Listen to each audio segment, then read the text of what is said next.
in hi January niriat kumsang hi somni le pani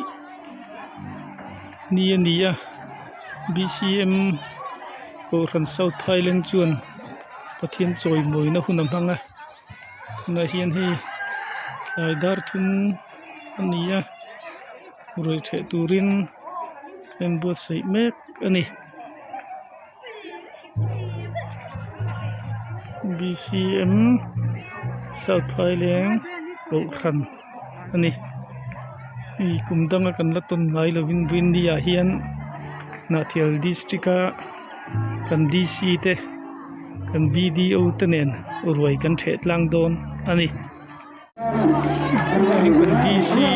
le kan BDO te ko hin ron thinga lai na ru che turin ni na hi lai mek ni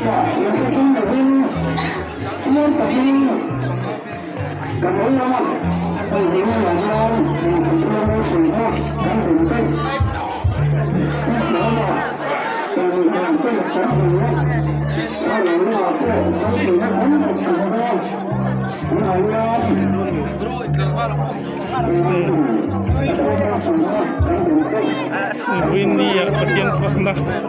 mentuk mai ni yang buai ke turun kan in line ni kan dia kan DC le video tu nan do masame hin takin ruai in che me kan dia kan suita kan hi kan DC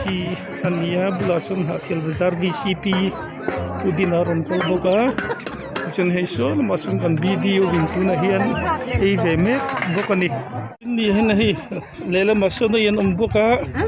e la hin thil tlanga kan unaute pangjol ma kan unaute an boka lempur de nei ro voini a hian pathianin simle mar thakle thanga mi te la ya ma fakturin